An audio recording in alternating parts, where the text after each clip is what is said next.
There we go. So good evening, everybody. Welcome again to the Art of Wedding Photography with our good friend Robert Pugh. How are you, Rob? Yeah, I'm good, thanks. Yourself? I'm very good, mate. Glad to have you back. Obviously, tonight in conjunction with our friends at Fundy. Rob, just before we get going, and for anybody who, might not have heard of you, let's just give them a little bit of an insight in you and how you got into wedding photography and the photographer and the training that you do today, mate. Okay, well, I have got a little video to show you all once I start my presentation, so you kind of know who I am. But myself, I've been doing photography for forever and a day. I've got a diploma, a master's in photography as well. Started life as an army sniper, and then when I came out of the army, I decided to go back into photography, start up my own business. I was a celebrity photographer for many years, so I was the X Factor photographer for 3 years on the trot. Tom Cruise, Mariah Carey, Brian May, but just a few of the celebrities that I used to work with. But my passion was wedding photography, and it led me down a path of doing around about 32 to 38 weddings a year, sort of internationally as well. And then I've since become a Sony ambassador. I've been a Sony ambassador now for about two years now, and before that I was an Olympus UK ambassador for 8 years. So that kind of brings me up to present at the moment. Bit of name dropping there, Rob. I've not heard you drop the celebrities' names before, but I like it. Fair play. Yeah, I thought I'd just throw that one in. Right. I love it. Update my resume every now and then with you. Well, I've known you for a long time, but I've learned something new again tonight. So never any surprises. Brilliant, mate. Thanks for that. Obviously, you can check Rob out from rpphotographybydesign.co.uk. I'll share the links with you. I've got some other things to share with you from Rob later on today. But the key thing now, before I give you the screen, Rob, is we do want everybody to interact with us tonight. So any questions for Rob or for Ali for Fundy, please pop those through the question panel. Rob, I'm going to give you the screen, mate. So it's coming over, and I'll let you know that we can see it clearly. We're hearing you loud and clear, so it's coming over to you now, pal. Okay, I will take the screen. You should see the art of wedding photography, the slide. So So I'm going to go quiet, mate. I'll just interrupt with questions. Please don't hesitate to prompt me if you know that you've come to a natural point. Just check for questions with me, and we'll get going, guys. We've got a full-on presentation, so it's we're probably going to run to 8 o'clock, but we'll always stay online and answer your questions for you. So please bear that in mind. Rob, it's all yours, pal. okay, so I'm going to put it into 3 segments. We're definitely going to talk about pricing first, and I'm going to show you my document that I made on how to price yourselves. I'm going to offer this up for free as well, and I'll get Jay to email out the discount code to get this. I do sell it on my site at the moment at £15, but for everyone attending, they're going to get it for free. So let's start with the first slide. So obviously today it's the Photographer Academy, and in conjunction with Fundy Designer, a little intro about me.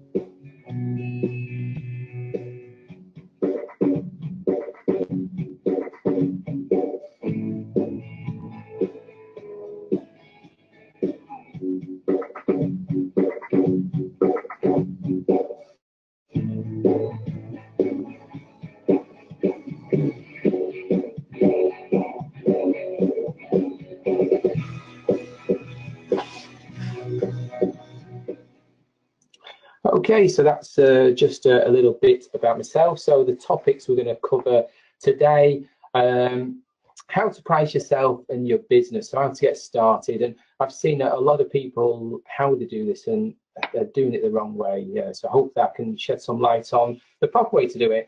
We'll talk about the power of print and how it can benefit you, giving yourself some free advertisement. So you should use printing for free advertisement instead of paying all those costly AdWords for Google.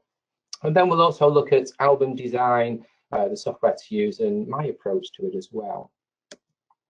So pricing, we're going to keep going in and out of this presentation because I'm going to show you my computer screen in a minute so we can have a look and start the pricing scenario. An average wedding. So most people don't actually understand how to price themselves, but they need to understand what is involved in a wedding. Well, the total time spent on one wedding is between 22 and 32 hours. You've got to take into consideration your inquiry, emails, the phone conversations, getting started, the pre-planning, the day begins, the ceremony, obviously the group shots, the candid shots, going through the wedding day itself. Then there's also the backing up, the culling, the post-production, the album design, presenting all the options to the clients, adjusting the revisions of the album, and then also the delivering the actual album and the images to your client. So it's a lot to take in, and it's a lot to do as well. So people who are just starting out, maybe it's a part-time thing, they're doing it on a weekend and they do a wedding, they'll cover it on the day and they think, brilliant, you know, I sold that wedding for £500. I've made £500, but in theory, if you was then to take out maybe the prints they've supplied and this album that they've given the couple as well, put that into an hourly rate, they probably earn £1.20 an hour. And we don't want that. We want to be earning something in the region of about £45 an hour. So I work on an hourly rate when it comes to weddings.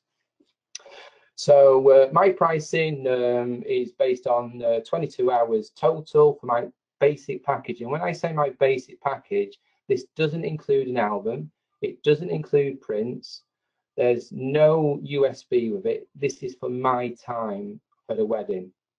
So one wedding is equal to 5 days work for me. And if you was to put that into an hourly rate, I charge £145 for the first hour. The reason I do that is because that extra £100, that's to cover my travel costs to and from a wedding. Remember, fuel costs money, the wear and tear on your car, it costs money. So we need to account for that. Then my hourly rate is £45 an hour, and I average that on 21 hours. And I'm going to show you how I came to that figure. So this gives me a package price of £1,100, and that is just for me to come to your wedding to capture up your wedding. Okay, so we're going to do a demonstration now, and this is sort of my wedding profit calculator. I'm going to go through the full steps of how we work it out to get to our hourly rate. So let's just come out of this slideshow a minute, and then I'm going to come to this. This is the calculator. So it's a document, and in the background there's quite an extensive algorithm that works everything out for you. So we put on the side here. My web search turns something. When you download it, I put it on the side, all the information to outline what you need to put in and how you need to put in. But the first thing we're going to do, you're going to research in your area what photographers are doing their packages for. But the important thing is not to just copy their pricing, because we need to create a pricing bracket that's for you, for your own sort of living accommodation, you know, your gas, your electric, your outgoings. You need to know your outgoings to create your wedding packages, because remember, you want to turn this into a business and it's got to pay. So let's put in here, on average, if you was to have, say, me, an album, an engagement shoot, and a USB box, that would be 1,820. So 1,820. So we'll put in that. Now, on average, I'm going to say you need to do a minimum of 32 weddings a year. Anything under 32, you're not going to be a full-time wedding photographer. Just 15 weddings a year is not going to cut it. We need 32. Now, this is the total revenue that we're going to earn from this figure, but we need to now implement the cost of our albums, our travel, our advertising, our budgets, our sundries, and then all of our phones. So I've made it really easy for everyone to work this out. So I'm going to do a couple of hypothetical pricing because I don't want to let everyone into all my outgoing costs. So we'll be hypothetical on quite a lot of this. So say an album, we'll put in here, an album say costs you £250 per wedding. So this green here, this is going to be in this first box, this is per wedding. So costs that are only occurred when you're shooting a wedding. So this one's per wedding. So say an album, £250. Then we're going to say post, because everyone charges post nowadays. We don't like to do things for free. So we'll say £10 for post. And then when it comes to travel, I'm talking about you traveling to a wedding. So on average, I use half a tank of fuel. So I'm going to put in £15 for my fuel, and that covers the fuel to and from. Now, advertising costs. I know what my advertising cost is. So 2860. So that's my yearly. See how it says total here? This is my yearly cost. But what it does is it averages it out to how much per wedding. So we're doing 38 to 32 weddings, and on average it's costing us £89 for advertising to pull that wedding in. So when we come down to the next one, assistance, I'm quite lucky with assistance because it's actually my wife that I use, so I don't pay her. She probably actually wants a wage, so I should probably change that, but I don't pay her, so that's free for me. I don't use it for all the weddings. I only use them for when the weddings are 200 guests and over. Anything under 200 guests, then I can handle that myself, and I don't need to use it. Batteries and sundries, we own them. Let's not put them in because we're going to put those into a different category. We don't buy batteries for every single wedding, and it's free to charge them up because that's going to be into our electricity bill. So lunch, well, I put in my contracts that they have to supply me with lunch. Sometimes we're at locations where there isn't a shop to go to, or they brought caterers in and they've catered for a specific amount of guests. So we can't go into a bar and we can't buy a burger and chips.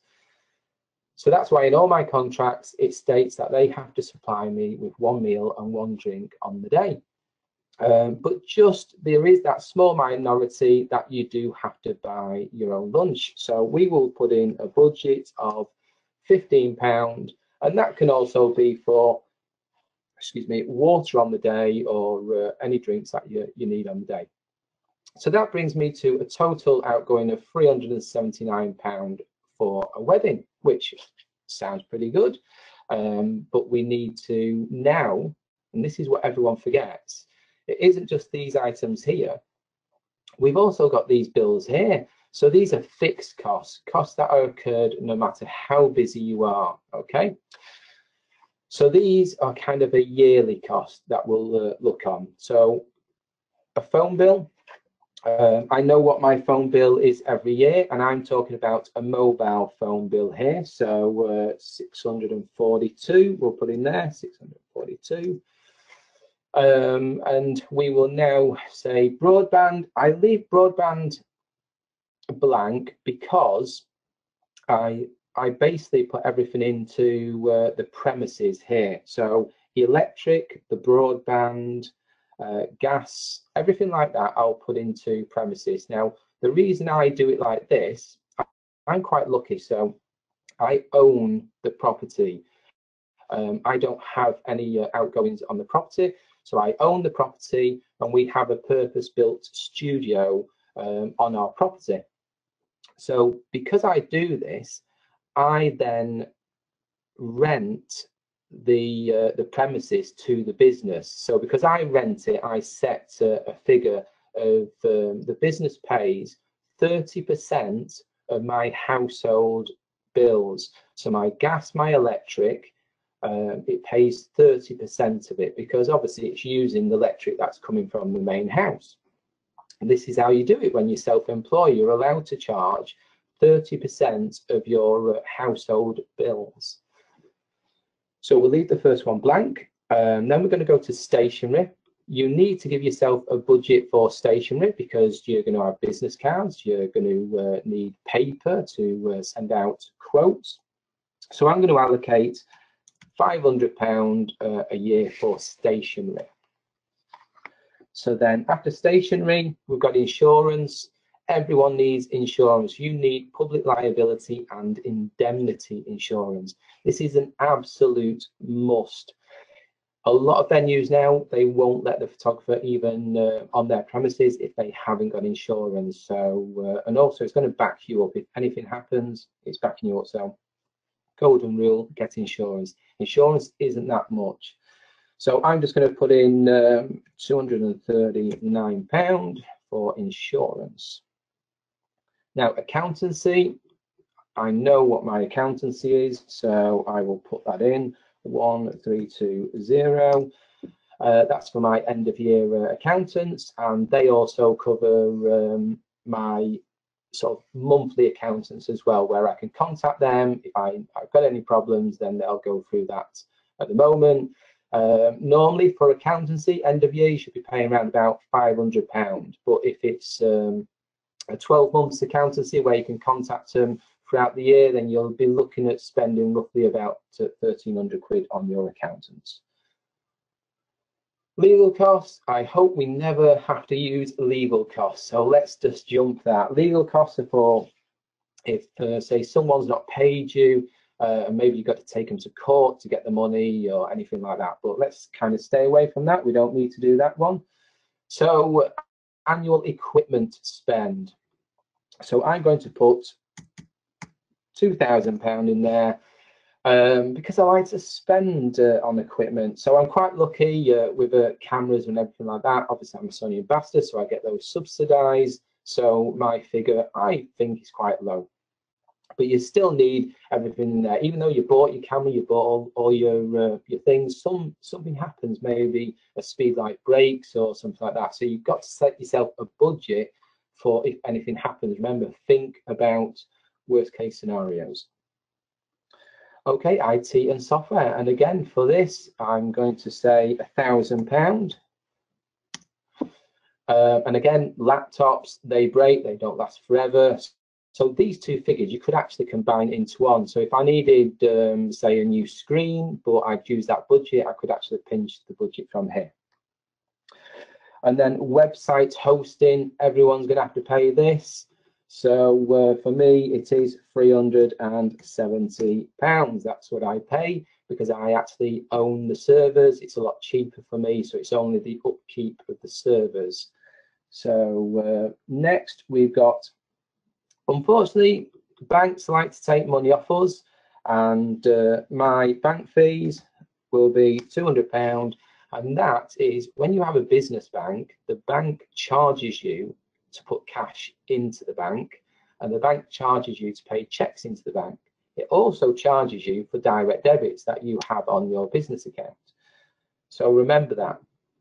There's a small fee every month, and it's only probably about £5 per transaction. So if you went into the bank and you paid in say £100 in cash and then 3 checks, well, you would only get 1 fee for all of that. So that's why you don't pay in your checks one by one. You tend to just do all your banking weekly on a certain day where you would take all your money to the bank. Myself, I try and get everyone to do bank transfers to save me having the fees, because we don't get fees on bank transfers. Then sample albums. We need sample albums. Again, let's allocate a cost. I'm just going to put £250 because let's say you're an established wedding photographer. You're not going to buy sort of 4 or 5 sample albums every year. You're only going to add 1 to it each year. So that's what I do. I just add a new sample album each year. So I allocate myself £250 for that. Premises. So this is what I rent my studio to myself for, if that makes sense. So this is 3432. Okay, so this is a yearly figure. So I basically charge RP photography, £280 a month, and that's to cover the 30% charge on the gas and electric that it uses that's attached to the house. Okay, so permanent staff. I'm going to keep this figure as a hypothetical one because I'm not going to tell you all what I pay staff. So we're just going to go 9360 for this one. So that is permanent staff would be yourself. So I'm a limited company. The difference from a limited company is the business owns all the money and all the equipment. So everything goes into the bank, and as a director, you would set yourself a wage each month, which for say it's £600 a month. That's what you get. So you would set yourself underneath the sort of the tax threshold, which is quite legal to do. But then you pay yourself a dividend every year, and the dividend is a percentage of the profit that your limited company makes. If you're a sole trader, then it works different. This figure here, you would leave blank, because as a sole trader, you own all the equipment yourself and you have all the money going to your own account, but then you have to pay the tax man VAT on the whole amount at the end of the year. So it works a little bit different. So this is the first section that's filled in. Now, I would advise you as well, if you are setting out, it is better to be a limited company. You can actually claim a lot more things through your business being a limited company than you can being a sole trader, and it doesn't cost any extra to be a limited company. Right, so at the moment we've got net profit of 26,000. Net profit for weddings is £837. That's what we're making on each wedding. But we need to add a couple of more things in here as well. So down at the bottom here, we've got some tabs and we see time. Okay, so let's move over to time. And now we've got to fill in the time scenarios. Let me move to my notes so we're on the right page. Okay, so for time, this is what I'm telling you, that it is so important to sit down and work out how many hours you spend on an actual wedding. So let's go through this. So ignore the top one. So I don't do wedding fairs. I personally, they don't work for me. I think they're a waste of time, and I don't want to stand in a room that's full of photographers and you're bidding against each other for 8 hours. So that's not it. That's not what it's about. For me, weddings are fun. I love being at weddings. So my biggest form of advertisement is actually my wedding couples. So 90% of my work comes from referrals. Okay, so initial sales meeting and traveling. So I normally spend 40 minutes with them. So that's 0.4. So my initial consultation would be 40 minutes long. The pre-wedding shoot and travel. So I'm going to just put an hour in there. So I normally spend an hour with the couple on a pre-wedding shoot. Editing that, I'm quite fast at editing, but I will put myself down for 40 minutes because I'm probably going to be watching a movie as an editing as well. So normally to do 60 images from a pre-wedding shoot would only take me about 20 minutes to do. I'd fly through them. But if I've got a movie on, then I'm probably going to be around about 40 minutes to an hour. So we'll put 40 minutes, we'll be generous with that. The clients coming to view their images, I'm going to put an hour down. So we've allocated some time already. Okay, so venue initial. So I never pre-look at the venue. Again, it's another little thing of mine. If you go and scout out a venue and you're looking around it on that day, it could be a beautiful sunny day and you've worked out all the places where to do your photos and your shoot. On the day of the wedding, it could be overcast, it could be dull, or it could be raining. Your plans are all to pot. You'll be a bit disheartened because you found these lovely spots where the light was gorgeous. And you'll be sort of looking at the wedding in a different way on the actual day of the wedding. So for me, I'm more excited turning up to a wedding where I've never seen the venue before. I literally turn up an hour before, go around the venue, pick my spots that I'm going to shoot at, and then I'm really excited. I'm booming. I just want to get the couples there, and I want to get the photography started. So so planning the day, again, phone calls, etc. Maybe I'm sitting down and I'm just on the internet and I'm looking at the venue on the internet, seeing what they've got to offer, seeing what the grounds are like. So I'll spend some time doing that. So let's put in 0.4 there. And then wedding shoot including travel. So this is the big one. Let's say 10 hours. That's the average you'll be at a wedding for. And I'll show you my pricing at the moment. So obviously if we flick over to this here, we've got my wedding pricing. I break things down into hours. So this is 5 hours, that's 10 hours, that's 12 hours. That's just for me. If they wanted to add on an engagement shoot, then that's the price. Post-wedding, additional hours are there. And then if they want albums, they come down to here, parent albums, and if they want a USB. So all mine are a la carte. So this is purely on time alone. Right, so 10 hours, average wedding, we're going to start there. Then let's go to, we finished the wedding, we've got back. If you're going to back up your images, that's time. We need to allocate some time for that. So let's pop that in. The next day, we might do our image selection. So we're going to spend probably about 2 hours doing your image selection. Initial edits. So this is sitting down and doing your edits. And I'm going to be generous here. I'm going to give 6 hours. So I think 6 hours to edit a wedding is absolutely plenty. I could probably do a wedding in an hour if I want to be fast. So my weddings, I only shoot 400 images. They'll get 350 and I'll shoot about 400 images. Okay, so wedding viewing and travel. So this is obviously, again, going seeing the couples, or they may come to you, but we need to allocate it in case we have to go to them. So let's go for 40 minutes again, viewing. I think sitting with people for 40 minutes, an hour, going through the images, get some upsells, that's going to be plenty. Final edit of chosen images. Maybe there's a couple of images there that you need to go over. Maybe they're going to be for some wall art, or maybe they're going in the album. So let's just allocate a little bit of extra time in for that. Album design as well, we can't forget about that. You're going to spend about 2 hours on an album design. And now Fundy Designer, the software it uses, it really speeds up the process. You can actually design an album in seconds with its auto design.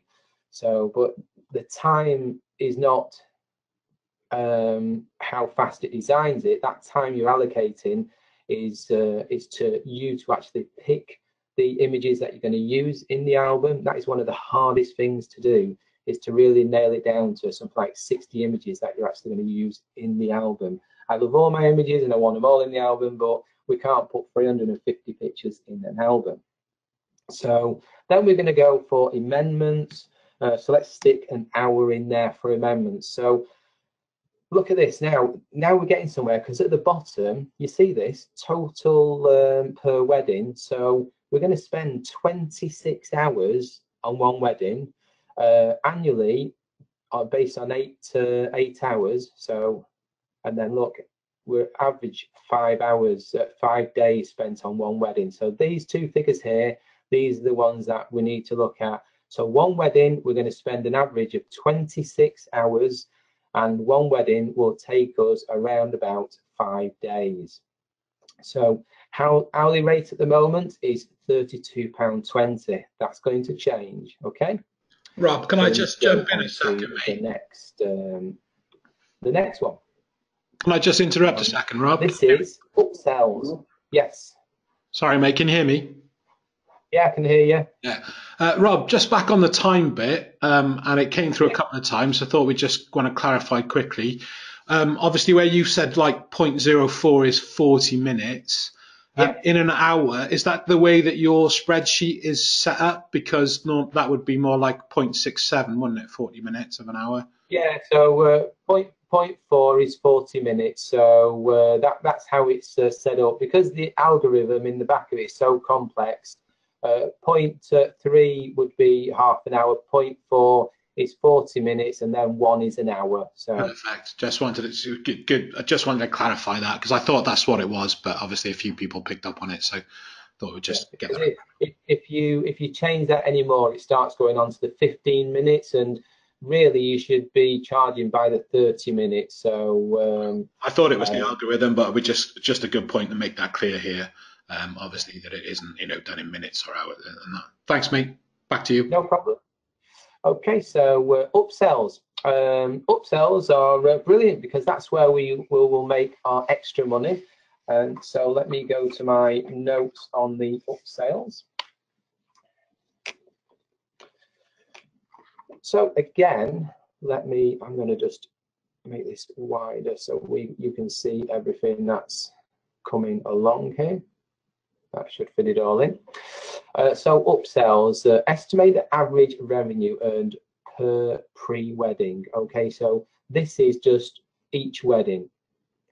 Well, I pretty much sell every wedding an engagement shoot. So let's just stick £125 in there. Average profit, so guesstimate, so estimate the profit you will make from this revenue. Again, let's just say, take into account a bit of fuel here and there. Maybe you've bought a coffee or something like that. So that's going to come out of that £120. So let's say out of that, £80 is profit. This is the only guesstimate you've got to do. Everything else is all worked out for you. Okay, so there you can see what we're going to make. We'll come down to here. So wedding albums. Again, wedding albums, price per additional image. So I sell extra images. I include a certain amount of images into an album. I'll basically say this is a comfortable amount of images to fit in. Now, I don't sell them extra spreads. Instead, I sell them extra images. So if we look at this, this is a price you can charge per image. I charge £10 per extra image. So let me just put £10 in there as well. And on to the next one. Average number of images upgraded by the total revenue. So what this is saying is, how many images do you on average put into an album that's extra? Well, I would actually say I'd probably put in an extra 5 images. Okay, so that's worked all that out for you.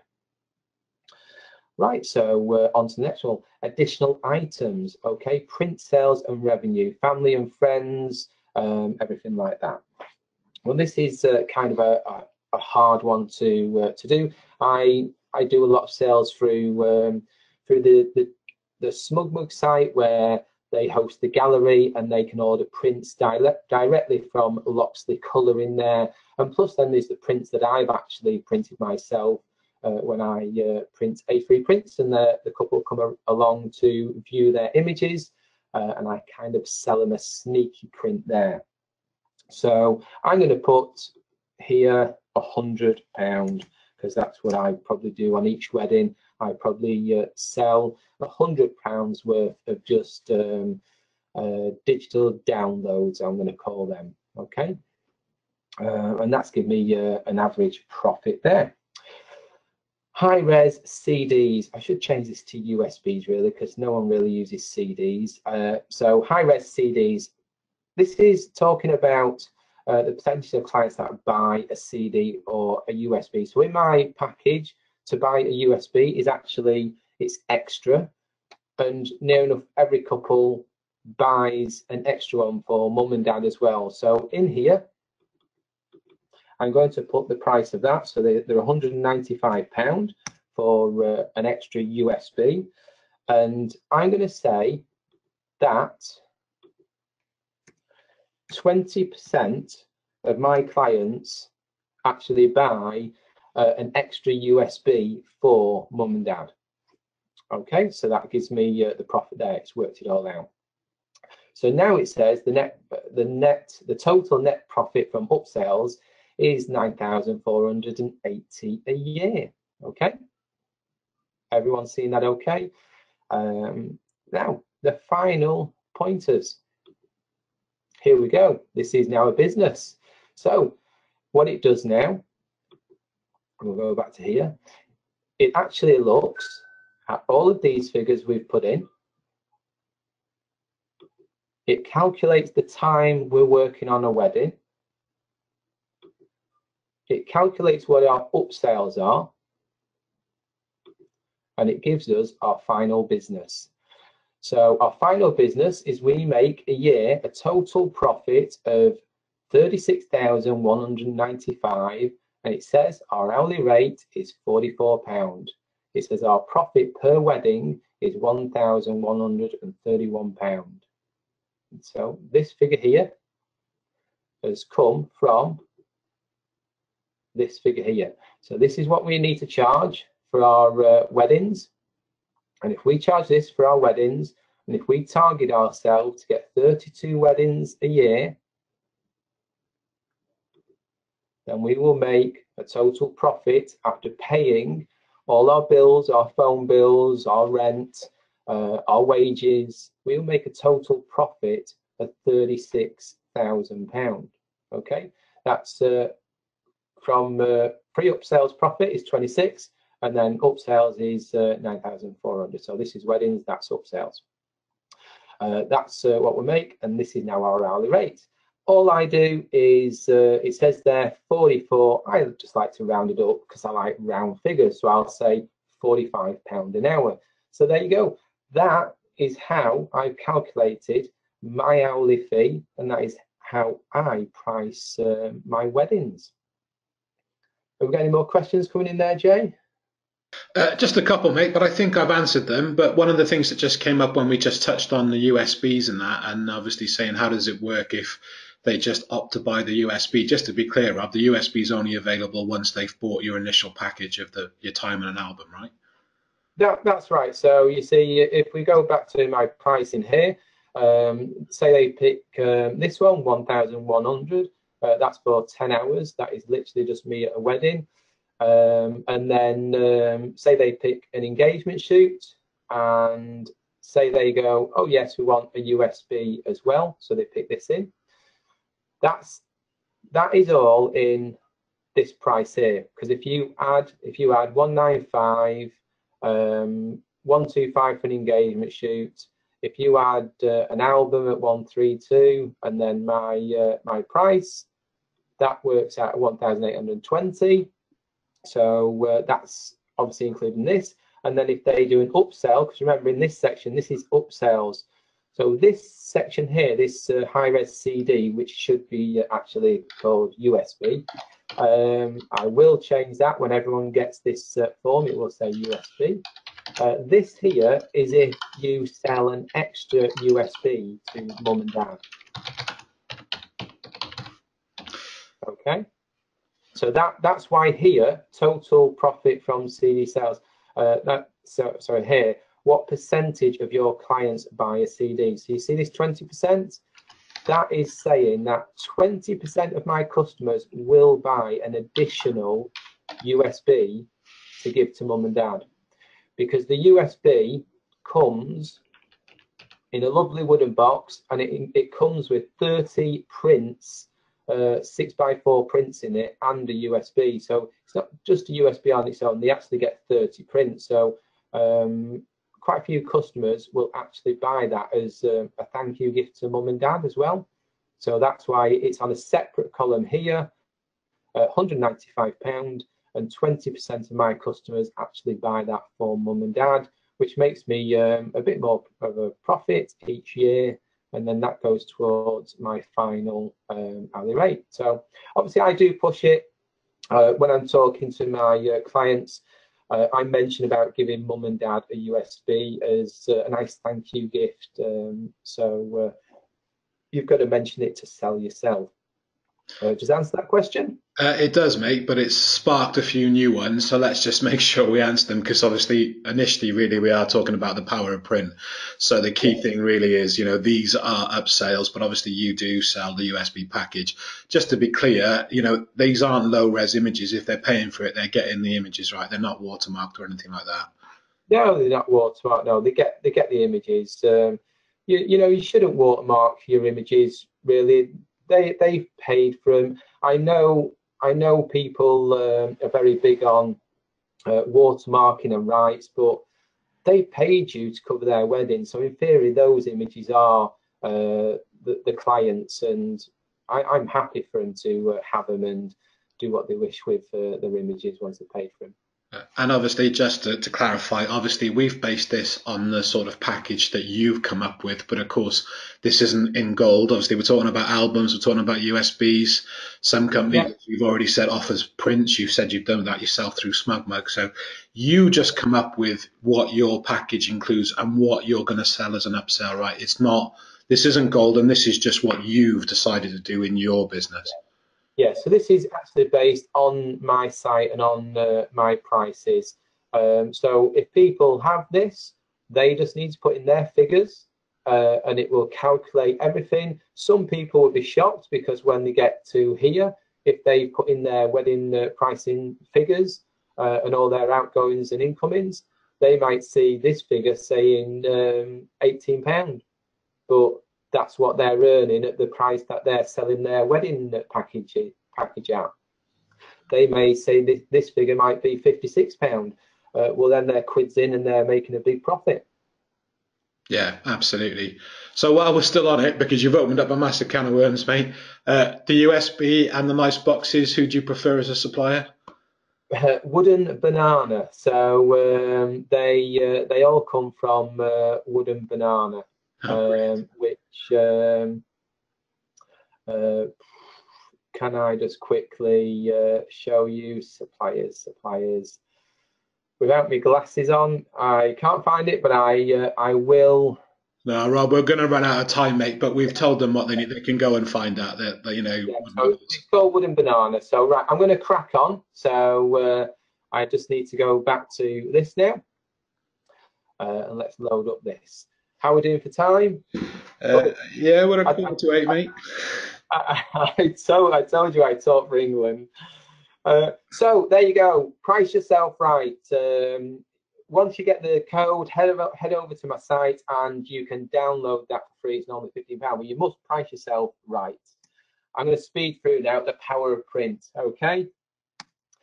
Right. So the power of print. How can it benefit you? Well, I'm just going to go through some images and we'll get to a little segment here. So upsells. I print a selection of A3 prints for when the couple comes around. So how this works is I've done the wedding. The couples are coming around to view their images. I make a slideshow and I'll sit down with them and then they'll go through all their images. But I think ahead, I'm quite lucky because here in the studio, I've got an A3 printer and I would recommend anyone to buy an A3 printer. They're not that expensive and I will go through the pricing of them shortly. I normally pick about 3 images, one of each of them. So one just to the bride, one just to the groom, and then one of the bride and groom together. And I will print them out right here in the studio. It costs me pence to do. Probably, I think it works out about £1.25 an image. If you take into account the A3 print, the ink that you're using as well, it's nothing. Even if I don't use them, then I actually stick the A3 prints into a portfolio book. So when I'm walking around to other clients to go and meet them, I've actually got some extra prints to show other wedding couples. But to be honest with you, I never get to keep them because the couples see that print there and then in their hand. They absolutely love it and they just want to take it away with them. Well, I just turn around to them and I go, hey, I'll sell you that print and you can take it away with you today. So it's going to be X amount, and 99% of the time they'll buy the print there and then. I've just made another upsale without doing anything because the couples were coming around anyway. hopefully I haven't got my wedding couples listening onto this presentation and find out all my tricks. So that is probably one of the first upsells you're going to do. So as soon as they walk in the door, have your prints on display, have your wedding albums on display. The prints that you've got of them, put them on display so they can see them. You're going to get so many sales by just doing that. It's untrue. Again, I displayed the USB box with 30 prints in there as a sample one that I have. Some couples will do the upsell of the USB box after the wedding, so they'll decide that yes, they've got some money left over from their wedding and they'll want to push that forward, and they'll buy the USB box. Remember, even though it's a USB box, it comes with 30 prints. Now, if you do buy your USB box with Wooden Banana, they also do a delivery service where when you're ready to send your box out, you don't even need it to come to you. You upload the image, and Wooden Banana actually prints the 30 prints to go into the box. They dress it all and they'll send it out for you. So it's a very personal service, and it's a beautiful way of the couple getting their USB, because at the end of the day, as soon as they open it, they have 30 prints there to use and put in frames as well. So I tend to think USBs are lost, because once the images are on the computer and Facebook, then that's it, they're gone, and we don't tend to look back on them. If it's a print, we've got it in our hand, it's in a frame, we'll look at them more, people look at them who come to the homes. Offer them a beer and a glass of wine to relax them. I just like to relax them and get them in the mood and feel more comfortable and more of a friend instead of a salesman. I want to be more of a friend than a salesman. I don't want to come across as a salesman. We thought you were offering them a beer, Rob. Yes, I always offer them a beer. No, not the bear, the big furry kind like me. Oh, right. I should get a Wookiee in, shouldn't I? You know? Have you not seen that you spelt it wrong? I have, yeah. I was hoping no one would notice that I did that. So next time I'm around, I want a bear, not a glass of wine, mate. All right. Well, that's the thing. You see, if they don't do any upsells, then I do get the bear in. So, mate, sorry, I have to interrupt. No, that's not a problem. So upsell. So we can use prints in another way. And again, if you see spelling mistakes, now you're looking that hard, just ignore them, okay? So free advertisements. Free advertisements. So there's two things that I also do. Remember, we've also been at a venue, we've shot at a venue, we've covered the wedding at a venue. So what I always do, the first thing when I get to venues, I do product shots all over, the outside, the inside. I look around and I look at their art on the wall and their prints on the wall. And if you look at the venues, the majority of the prints locally, they're from sort of like the local town or the local villages, or actually of the outside of their premises. So look at the website, you'll probably find that it's a bit outdated, the images are old. So again, I'll cover all of the shots of the venue. I'll contact the venue afterwards, and I will offer the venue a free album. I'll say, if I give you an album of a wedding that's shot at your venue, will you show it to the customers? And if I give you this album for free, let's do a little bit of exchange. Why don't you put me on your preferred suppliers list, and I'll give you the album. Now, they will jump at the chance because it's content for them to show their customers. One of the things that venues struggle with is content to show their customers, because once we're done, the photographer, we go away from that venue and them images are ours. The wedding's over. So for us to offer the venue a small album, and don't forget, put your branding on the front and the back and your contact details, so when their customers are looking at these images, they'll see your contact details and they'll contact you. They will literally do an email inquiry, and it'll all be from that album that you have displayed at that venue. Another way that I do it is I'll offer, maybe you don't want to go to the cost of giving an album to the venue. If it's a stately home, if it's a big home, do the album. The album will get used more. It'll always be on display in sort of like the boardroom or something like that. If it's a smaller location, then offer them wall art. Again, A3 prints, we can print them at home. They don't cost that much to print at the lab. Offer them prints, but you don't frame it. And I say to them that you'll supply the print, but it's up to the venue to frame it, because framing is quite personal, and the venue will probably have a specific frame that they like to put their images in. And again, say to them, if I supply you with 3 to 4 A3 prints, in exchange, you put me on your preferred suppliers list. Now, that preferred suppliers list, it actually goes to every single wedding inquiry that venue gets. Okay, so a lot of venues, probably, in fact, all venues charge to go on a preferred suppliers list. I don't believe in paying to be on that list, because you're kind of paying for work, as where if your art, if your images are all over that venue, then the couple going there, they're going to see that.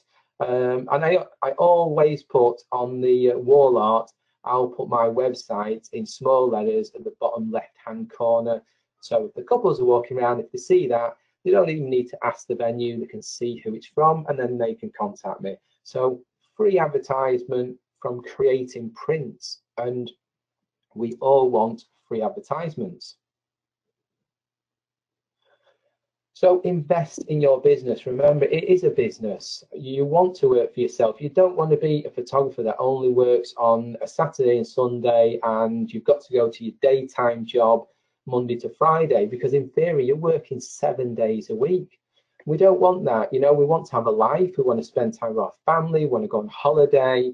We want to live longer lives. So invest in your business. And I would say, for the first 12 months, if you're doing it part-time, all the money that you're making, invest back into your business. Buy an A3 printer. The average cost of an A3 printer is about £300 to £500, and it will pay for itself in time. To be able to print out there and then and sell those prints to the couple, you're going to be a winner. And especially if you can take these prints to all your local stately homes, and have your images displayed there as well. Bigger than an A3, then I would definitely say purchase from a lab. The important thing to do with labs is build a relationship with your labs. I mean, you've got people like Loxley Colour and One Vision and Photo Speed. It's really important to build a relationship with them. So if you need that image printing at a last minute and you need it next day, then if you've got a good relationship with a printing lab, they'll do that. And also, if you communicate with them, you won't pay the prices that are displayed on their website. You'll end up with an account manager who actually talks with you, and you create a pricing bracket that works for you, that works for them, and works for your customers. How are we doing, Jay, on time? That's 5 to 8. How much more have you got me? I can do another day if you want. Well, I'm sure they take it. Well, we're obviously going to run over a bit, guys, so obviously please stay with us. There's loads more. There's lots of good information. Rob, let me just ask you a couple of quick questions. Yes. The A3 printer, can you recommend one? What do you use? Yeah, so my A3 printer, I use the Canon Pro 10. It is a fantastic printer. It's been going strong now for years. You still buy the current model, and the main thing is the ink lasts forever. So that's the most important thing. When you're buying printers, ink can cost a lot of money. Well, the Canon Pro 10, the ink's really reasonable. It actually prints up to A3 plus, so because it works in A3, and then the biggest one is A3 plus, and it'll print A3 plus as well. And again, very reasonable. You'll be able to pick it up on those prices that I just quoted you above. Or if you head over to my guys at PhotoSpeed, I'm sure if you mention all of us, that they will probably sort you out a deal there, because they sell them over at PhotoSpeed as well. Well, and just quickly, mate, you know, the what are you sort of charging for the A3 print? The A3 print, so it cost me £1.25, and I sell them for £25 each, and that is ridiculously cheap. I mean, an A3 print you should be selling for about £55. Brilliant, mate. I'll leave you crack on, and I'll keep the rest of the questions. Cool, no worries. Right, so promote yourself by social, web, and word of mouth. Again, this is all free promotion. I don't believe in paying to promote yourself, because there's so many platforms out there, and there's so many ways to actually advertise yourself for free. Print is the biggest one. Get yourself some prints of the local towns printed off. Go to the venues and offer them to the venues for free. All you say to the venues is that you want to be on their preferred suppliers list, and if they can display your website at the bottom of the print. So do your research and get those prints hung up in those venues. Most important thing as well when it comes to wedding photography is keep the same look and feel of the images you create, because remember, that is your brand as well. It starts from the wedding, and it carries all the way through to the edit. So my feel to my vision, my style, it's very browns, yellows. That's what's always pulled out of my images. That's just the way I edit. But there's a reason that you've got to take this. So looking at a website, you can see there all the browns and all the yellows are coming through. Just for people as well, obviously my website is built on WordPress. I think WordPress is the best format to use.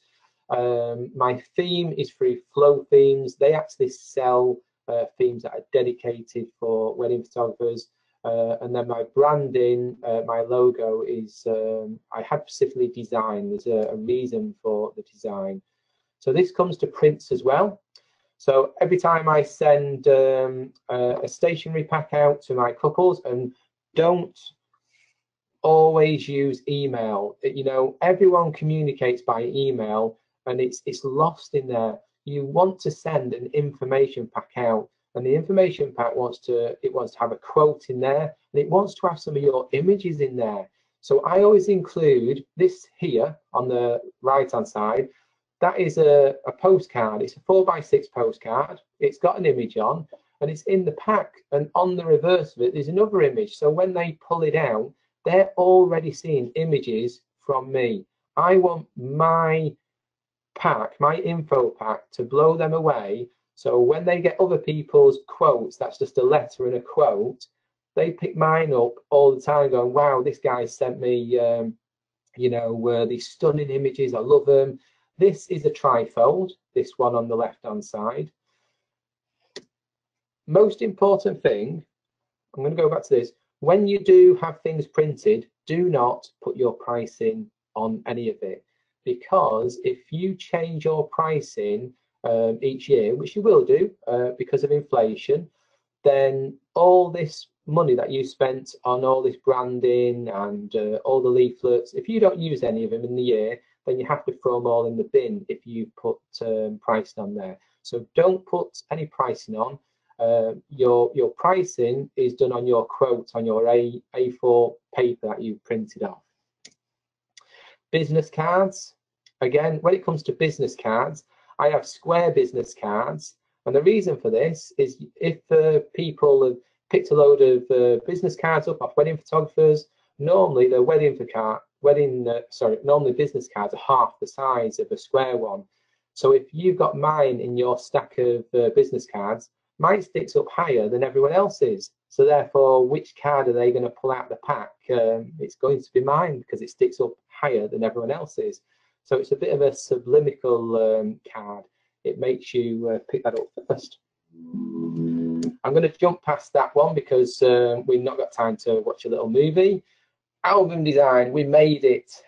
So we're near the end. So I was going to do a demo, but instead we'll keep to the slideshow because I don't think we're going to have time for a demo because we're already running over.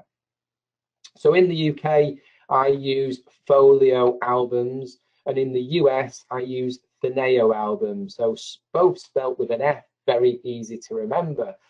Both do very different albums, and they're both within the Fundy Designer software. So you can actually order the albums from the suppliers directly in the Fundy software. So when you are doing spreads, so this is kind of a simple spread from an album. When I'm shooting, I always shoot for albums. So if I'm doing a scenario like this one on the day, I think to myself, do you know what, I'm going to have a portrait one on the left-hand side, and then they'll be looking at each other. But on the right-hand side, I want them looking towards me, the camera. And this way, it takes up a full spread in the album. I'm only using 2 images for a full spread, which is brilliant. But think outside the box. They may not want an image like this. So just take one that's slightly different, which I have done here. And this is just them into the corner, but they're looking at each other, and it takes up a different look totally. Now, they actually ended up going for this one in the album, but I put the previous one in. So I always give them a choice. So remember that on the day when you are shooting, don't just take that 2 images and think, yeah, okay, brilliant, that's going to work in the album. Just think outside the box a little bit. This is a favourite of mine. So in the album, when it comes to shooting the bouquet, I see it all the time. People put them down on the floor, they put them on benches, they take pictures of them, and they'll do one picture, and it goes in the album, and then they've got one picture of the bouquet, and then a load of other things. Well, again, think outside the box. I always do a segment of 3 images for my bouquet. I'll get the bride. I start telling, I'm a bit wacky at weddings. I like having a dance on the dance floor. I like having a joke about. And I got the bride. She was in stitches here and she was laughing away. So I shot a picture of the bouquet while she was laughing. I asked her to hold the bouquet up towards me, and I took a picture. And then I did a really close up of the roses and everything as well. And I knew I was going to put this into the album, taking a full spread like this. The main thing for this is when I do a full spread, and just in case anyone does ask, Jay, no, the images don't have my logo on in the album. So they're only all on here because they're just sample images for doing presentations. But in the albums and all the images that all my customers get, none of them have my logos on any of the images. So yeah, so I know this is going to take up a full spread, and because of how it works, they'll never delete any of these images, and they'll never take any of them out because all 3 work together. So you're guaranteed that a spread's going to stay in the album. I kind of put this one in as an extra spread, so I can get an upsell and they put an extra spread into the album. So comes to the actual software itself. So Fundy Designer, this is a very simple way of how to design an album. This is what it looks like. So here we've got an album that's been brought in. This is a spread. Down on the bottom, this is our images that we've got imported in. Now this little number here where it says 1111, that is telling us how many times this image has been used in an album, because when you've got a lot of images down there that you've picked and you're designing quite a heavily imaged album, you might go to say this image and think, oh, it's going to work on 1 page, but it might have 3 there. So if it's got 3 there, you've actually used it 3 times in this one album. Okay. Okay, so this is kind of how an album will look. So this is its layouts.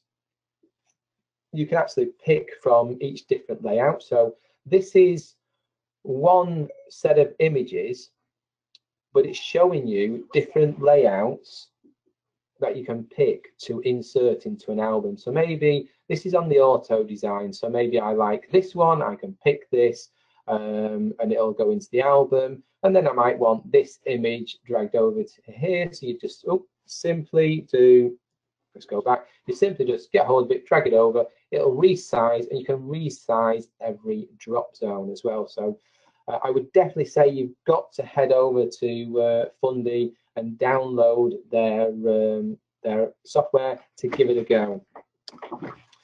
So albums, when I'm designing them, you can't just design them off the top of your head. You've got to have a flow to every album you do, and I do. I mean, a 20-page album with 60 images, this is what I work to. So literally the front page, boy shots, this is the page number, okay? We're coming down here. So boy shot, bride details, getting ready, makeup, bride portraits, all the way through. So when I design an album, every album has the same flow to it. If you don't have a flow to work to, then your albums will look really messy, because you'll sit there, you'll look at the screen and you'll think, you know what? I just don't know where to start. Okay, so that's actually an old slide that I had in, so I've left it in. But obviously Fundy are amazing, and they've done a fantastic offer for you lot. So again, make sure you head over there. We'll skip that, and that is kind of the end of me talking my slideshow. If you want to follow me on Twitter or Instagram or Facebook, that's where to go to. Instagram is where I'm most active, so please feel free. How are we doing, Jay? We're good, mate. Yeah, not too bad. You know, I was expecting, we've given them good value for money, mate. There's absolutely no fear with that. I've got a load of questions for you, so they're sticking with us, Rob. So but let me just quickly, Rob, this no pun intended, but take the screen back. Yeah.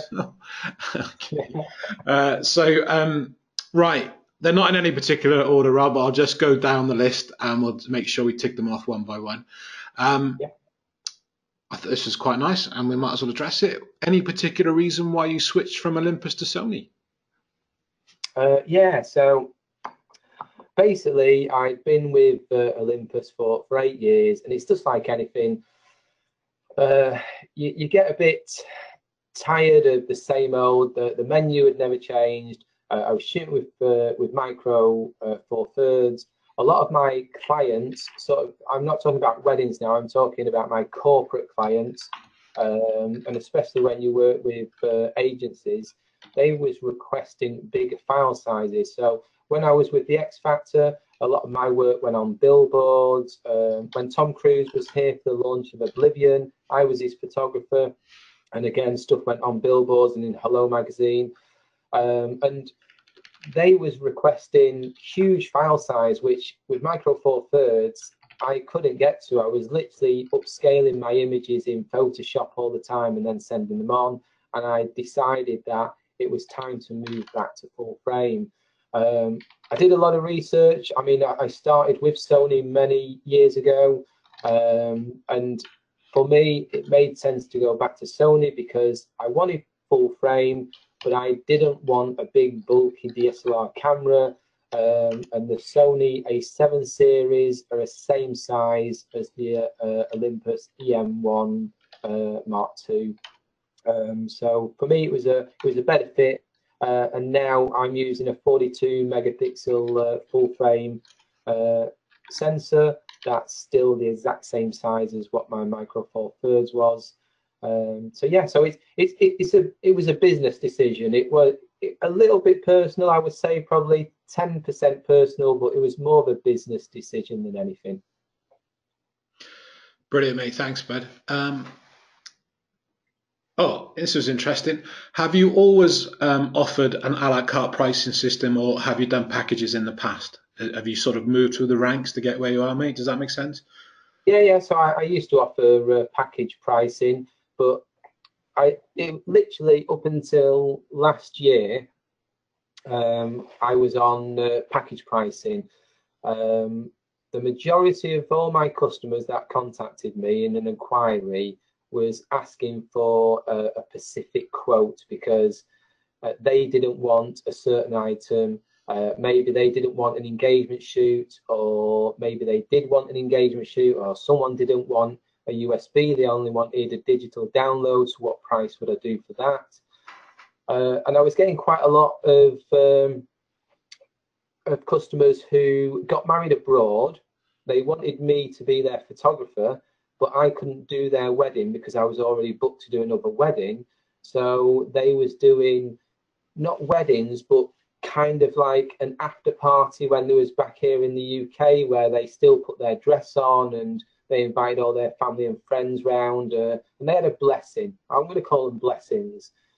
So again, it was very specific how they're priced. So that's why I decided to move away from having packages and do it as a la carte, where my base price is an hourly rate. Brilliant, mate. Brilliant. I know we covered this right at the beginning. It was more to do with the price calculator, but the average edit time for the wedding, and does that include sort of the retouching side of it as well? Yeah, so that includes the retouching as well. So was it about 6 hours, did you say, per wedding? Did I remember that rightly, or have I got that completely wrong? That's right. I allocate 6 hours. So when you're doing a wedding, so remember you're there for 10 hours. You're not constantly shooting for 10 hours though. But the most important thing to be a wedding photographer, and please, I'm going to ask everyone, I'm just going to say, please don't overshoot. Don't come away from a wedding with 2,000 images. I would say don't even come away from a wedding with 1,000 images. If you're unsure, so I've been doing it a long time, I know what to cover, and I'll come away with 400 images. The maximum amount that you want to cover is 800. I mean, from 800 images, you should be culling that down to supply your customers with 400 images. Think of 400 images. Where would you put 400 images in your home? You just wouldn't. And you're there to tell a story, and 400 images should be able to tell the full story of the wedding from start to finish and how it unfolds. Brilliant, brilliant. You mentioned obviously in your presentation that a lot of your work is from clients, word of mouth, past referrals. Do you do things like on the wedding day? Do you have your business cards available for guests and things like that, or have you found that doesn't really work? No, never hand out your business card at weddings. I think it's rude. So you've been employed to go to a place and to shoot that person's wedding. Your mind shouldn't be set on getting work from that wedding.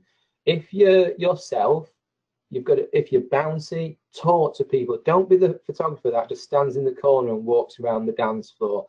Talk to people, get people laughing, be friendly, ask them about their jobs or what they do. They'll start talking to you, and by the end of it, they will ask the customer, your wedding customers, the bride and groom, for your details. I always say to everyone at a wedding, if they say, have you got a card, we'd love to have a chat. First thing I say is, I'm really sorry, I don't carry cards on me, but if you have a chat with the bride and groom once they're back off the honeymoon, I'm sure they'll pass on my details to you, and I'm sure they'd love to show you the images from the day. That's how I leave it with them. And like I say, 99% of the time, I average between 3 and 4 bookings per wedding when I come away. Brilliant. Going back to the printer, the A3 printer, any recommendations on paper? Do you have a preferred paper that you print with, Rob? I do actually. I'm just going to have a look. So it's Oyster. It's what, mate? I didn't catch that. Sorry. Yeah, so it's from Permajet, and it's premium ink media, and it is called Ultra Pearl 295. But on their website, it's actually called Oyster A3. Great, thanks, mate. You never want to print gloss paper. So if you print gloss, it's horrible on blacks. The blacks really absorb it and don't look very good. But oyster is kind of like a pearl finish, a pearlescent. So blacks and dark colours look beautiful on it. It's got like a metallic-y flex to it. So really good to use.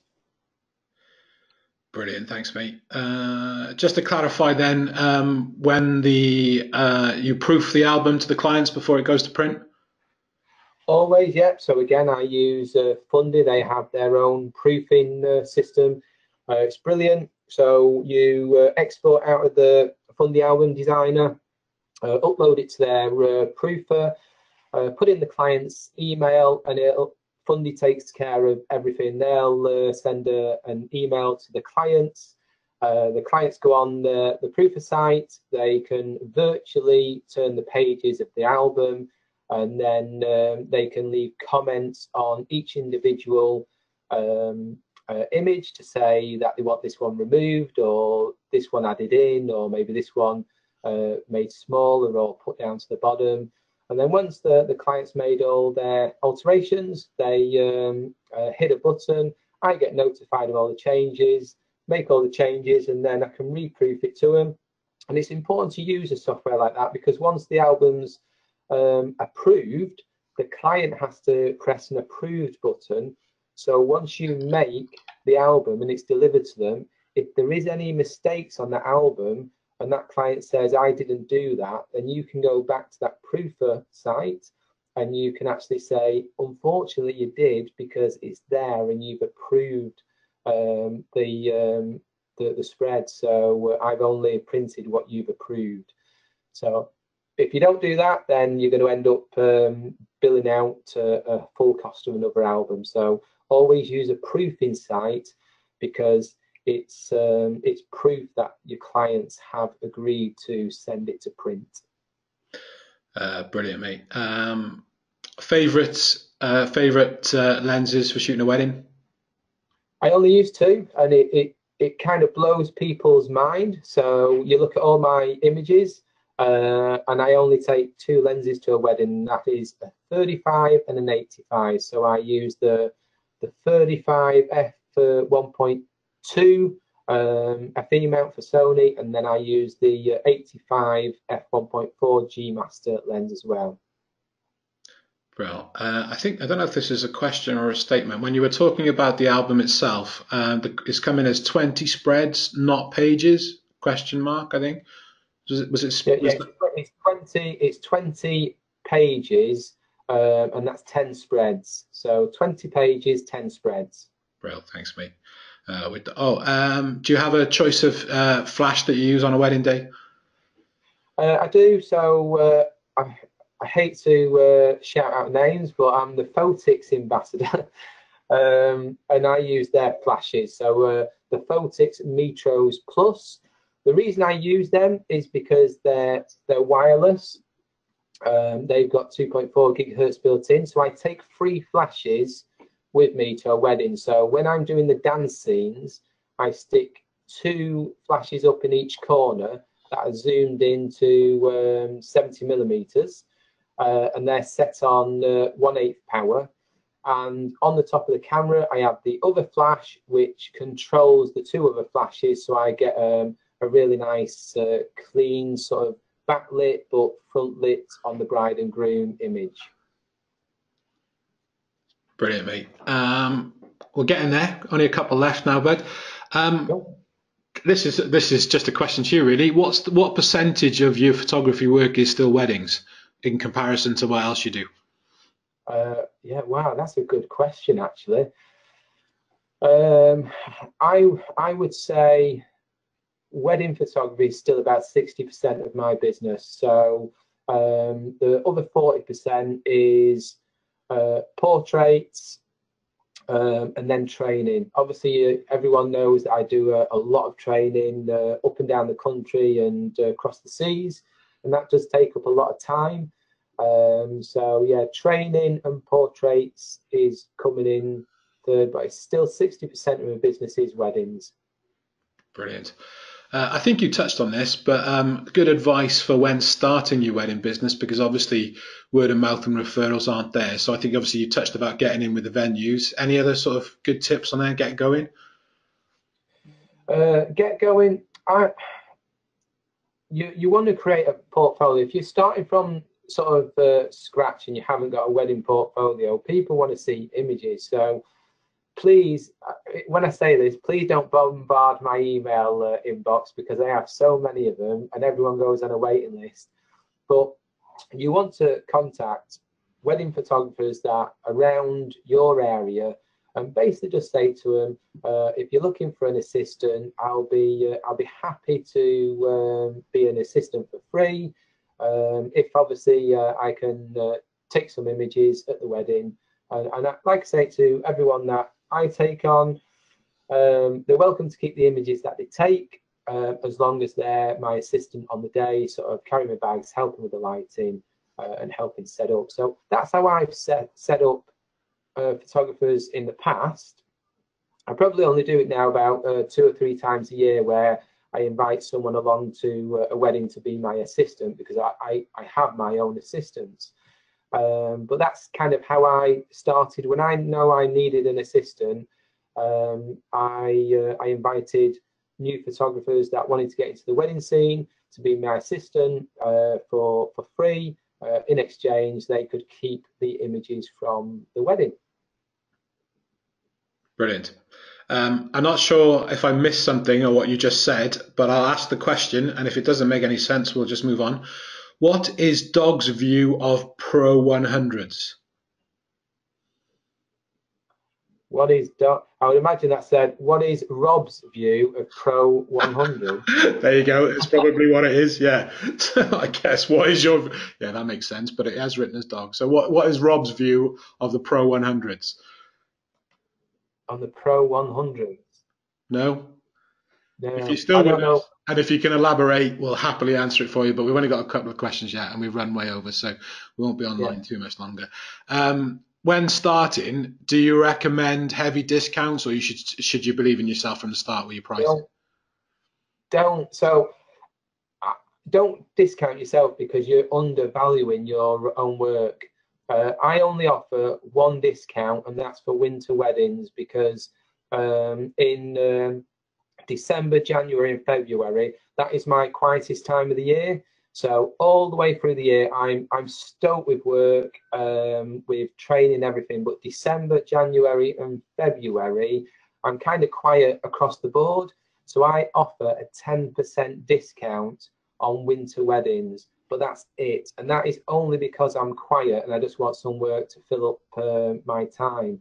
Don't offer big discounts, don't offer it in money, and definitely don't offer it in the peak time just to get weddings in, because you're undervaluing your own work. Brilliant. We've just had it in. They are still with us. He meant the Canon Pro 100. Oh, right, okay. So unfortunately, I've never shot with a Canon, so I've used Oh, Nikon. the printer, Rob. Sorry, mate.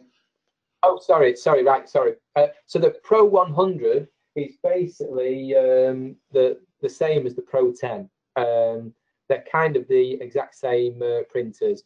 I think they listed them different for different regions, if that makes sense. Yeah. But they're both the same printer. They take the same amount of paper. Because I researched the 100. Actually, now it makes sense. Now you just said that with the printer. Yeah, it does. Now I researched the 100 and the 10 when I was purchasing the 10, and I think the 100 is actually slightly cheaper as well. Yeah, somebody's But just chipped in as well, Rob, that they think that one of them uses a dye ink and the other one uses a pigment ink. So there might be a okay, slight difference there as well. yeah. So there's marginal difference, and for printing at home or office like we are, they're absolutely fine. So either of them will do, but I do think the 100 is slightly cheaper. Brilliant. I thought it was an interesting question, so I will put it out there. So we've got a gentleman with us from Northern Ireland, and he has found that, the part-time sort of weekend photographers have had an impact on the full-time photographers. Have you found that the same, or is it again just believing in yourself and getting yourself out there and just sort of getting past it, if you know what I mean? Yeah, no, it's I mean, that's a brilliant question, and he's dead right. Here in the UK as well, we're inundated, and sorry everyone for saying this, but we're inundated with the people that are charging £300 to do a wedding, and I personally don't know how they do it, because I've seen these people offer wedding photography all day with a second shooter for £300, and they give an album and prints as well, and they're so undervaluating themselves. It's unbelievable, and the amount of work they have to go through. So my advice to you is stick with your prices. Don't put your prices down, because then they're winning. We need to keep our prices strong and just push through it. And there will be some times where you're quiet. I mean, I've had a year where I only took on half the amount of work that I normally do. And that's because a lot of the clients that were coming to me, they were saying, well, this guy can do it for £600. And my attitude was, well, that's fine, then go to that guy for £600, because you've contacted me because you love my images. Pricing shouldn't actually be a part of it. If you love my images, then you'll pay my pricing. So stick to your guns, keep your prices as they are. Yeah, move forward with that. Yeah, it is a tough one, and we get that asked a lot here, Rob. And obviously, it is there, but if they want you, they'll buy you, and it's just, as you say, Exactly. the experience, give them the quality, and it will shine through. But it can be very, very frustrating. Brilliant. Yeah, and I understand that everyone's got to start somewhere, but we don't need to start at £300. We can start higher than that. Absolutely, mate. Sorry, just remind us again, was it Photix Flash Systems you said that you use?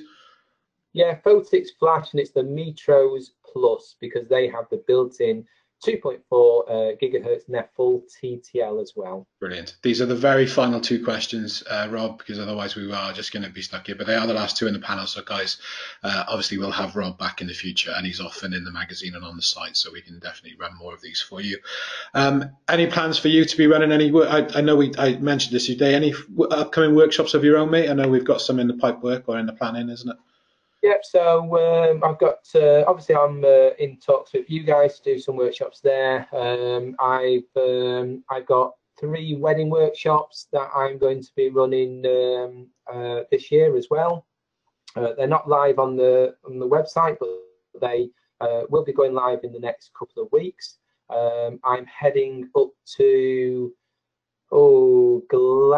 Glasgow, I think, in June to do a wedding workshop up there. So all my dates will be on the website, and any new any new workshops that I've got coming up, I will also send you the links, Jay, and the dates, so you can actually filter that out. Absolutely, just going to say that to you. Yeah, get them to me as well, and we'll share them with all you guys on the academy and on the Facebook pages and everything. So we do that regularly. And yes, we're hoping to. We're definitely going to be doing something here with Rob, probably in the warmer months, so we can do indoors and outdoors.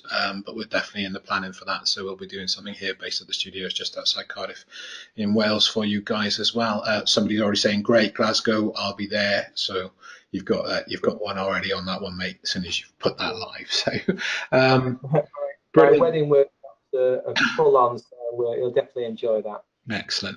Very last question, but I think you touched on the fact that you were a favoured smug mug. Somebody was asking about website providers and obviously WordPress being quite technical, and did we think that Wix and the likes of Squarespace are good enough? They're all different, aren't they? But they are all good. I mean, we prefer smug mug like you do. Yeah. When it comes to websites, so people think that I must run some sort of in fact, Jay, we must do a webinar on WordPress and your site and how it's put together. So WordPress it isn't that hard if you know how to do it, and if you purchase a theme, it's very easy to do and run. If you don't want to go that direction, then SmugMug, and again, perhaps we can do something where we demo how to set up SmugMug. SmugMug is brilliant because you can upload all of your clients' galleries there, and you've got a place where they can keep going to. So yeah, I would say SmugMug, Wix, and those sort of sites. You're kind of stuck with certain designs and you're limited. And I think if you go with companies like that, after you've become a successful business and maybe you've been going for 2 years, you'll understand that it's your website that's holding you back because you want to do certain things to your site, but it just doesn't allow you to do that. As where WordPress and SmugMug are very flexible in the way how you can design and build your site. So definitely look into them. Really good point there. I mean, the good thing about, even obviously I'm only really familiar with SmugMug, but you can have that grow with you. You don't have to go to the top package to start with, and you can upgrade it as your business expands as well. So, and I find it a really, really easy use of, design, interface, which is fantastic. I know a little bit about WordPress because of the Photographer Academy, but you're right, it isn't as complicated as you can. But yeah, we could definitely do something on WordPress. If you want to check out SmugMug, Mark and I have already done loads on SmugMug on the Academy, but of course I'm more than happy to get Rob back to do something on that, an intro to SmugMug and WordPress. I think it's a really good idea, mate. So we'll definitely have a look at that. Rob, that is all of the questions done and dusted, mate. Lots of praise and thanks through the panel. I know Ali's still with us, but she's just had to shoot off. But she says thanks for everybody being with us. Thank you for all joining us, mate. Thank you for your time, and that was a real insight again, and lots of very valuable information shared there, pal. So great to have you. It's been a while. It's good to have you back, sort of thing. I know we've been, yeah, no, but it's good to be back. I think we've done that in kind of a record time of an hour and a half. So yeah, that's not bad for us. That's fair play. Yeah.